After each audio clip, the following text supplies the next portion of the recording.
Hello, everyone. I'm here for one of my stories. This is Lindsay Dunn, and today I wanted to come on here and do a review of the new Mission Impossible movie. It's called Mission Impossible Dead Reckoning Part 1.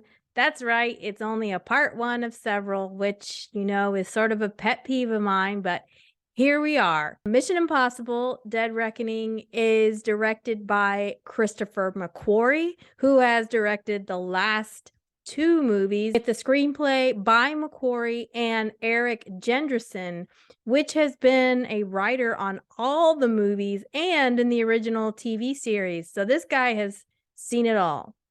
It is starring, of course, Tom Cruise, Hayley Atwell, Rebecca Ferguson, Vanessa Kirby, Klementieff, Esai Morales, Simon Pegg, Shea Whigham, Cary Elwes, Ving, Rhames, and Czerny, and many other people who I will not name. This franchise has been going on for 27 years now, since 1996. I'm going to speak from the heart here, guys. I have always really liked these movies. They're action-packed. They're everything you want out of an action movie. The movies have always been great and enjoyable. They're movies that my dad liked, so they're kind of dad movies for me. I've grown to love them more in the last chapters. At a certain point, the group has become much more of a family.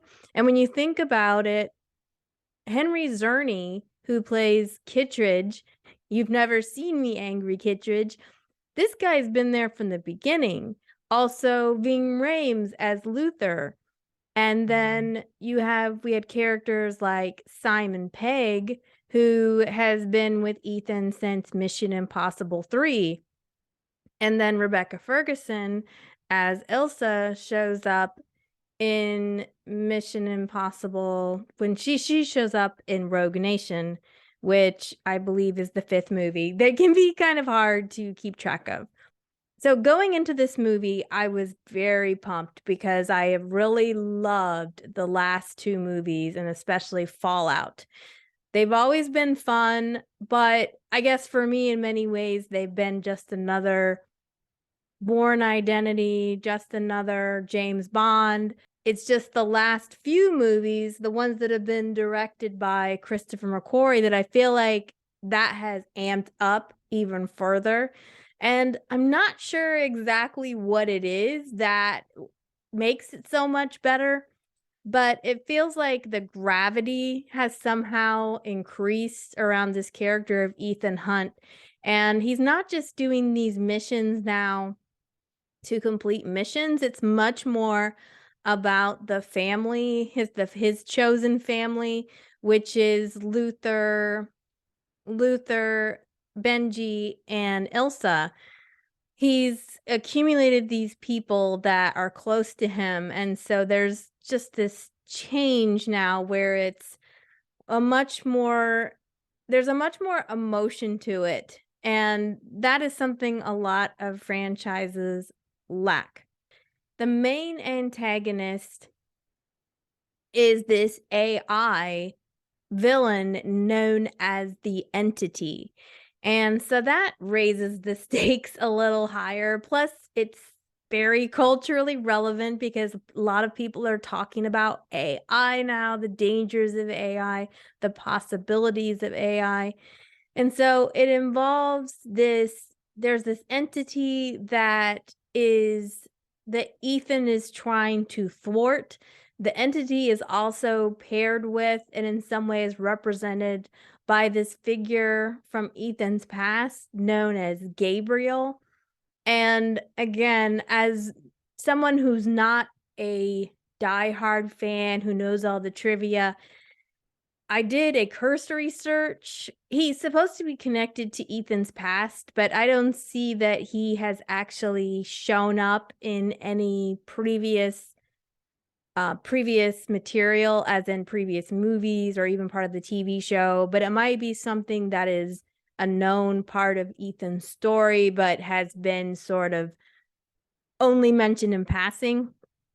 So you have this character that's the entity who's the real threat, and then you have this human character, and then you have all these other characters by proxy that become antagonists, because you always have, of course, law-abiding law-abiding citizens who are in some ways also have their own thing. Like, they see Ethan as a threat to human decency, or people that are trying to figure things out in the legit way, and they see him as like a rogue person that doesn't take orders and kind of goes off on his own. So you have there's this trope, the man on the run or out of time. And so these are traditional action tropes that happen. So as you have the main threat who he's really trying to stop, and then you have all these smaller threats that go under that. People that are standing in his way from getting this done, or obstacles, or people that are sort of thugs for Gabriel. In order to thwart this entity, you have to have this key, and there's two parts to the key. But the problem is, because the entity is an AI and it learns things, it's almost the entity knows what Ethan's going to do and what his team is going to do even before they do it. So there's a lot you could talk about here. There's a lot that goes into it. It gets a little complicated. But basically, it's Ethan trying to stop travesty from happening, with his friends helping him, but at the same time, Ethan always feels like he needs to protect his friends. As far as the action, it is, as you would expect, nonstop action. There are some really notable scenes, without giving away any spoilers. There is an awesome train sequence at the end. I love a train sequence. My dad's in trains. You almost have this Snowpiercer effect happening, where in each car there's a different obstacle. As soon as you have completed one obstacle, there's just another one coming. And so even though you feel like, oh, they saved it just in the nick of time, well, there's another obstacle then that comes right after. There's also this, what I'm going to call the anti-chase sequence. In all action movies, there's these great car chase scenes, and there's always fast cars and somebody driving confidently and recklessly all over town. Well, in this case, what they did was they gave Ethan and another character a very small compact car, and they weren't sure how to operate the car. So there's this whole sequence where the car's not going anywhere, and it's just driving in circles. And it's almost like a clever take on what you'd call the anti-chase scene. So I felt like, hey, it was action-packed, but they also cleverly spun upon some of those things so that it goes a little bit of a different way. These movies, of course, depend on the chemistry of the characters at this point to kind of keep us going, the team. And, some of these characters, like I said, have been here for multiple movies now, mainly Ethan, Luther, and Benji, and Ilsa is now part of that family. And these guys are tight, and they care for one another, so it makes their partnership that much sweeter.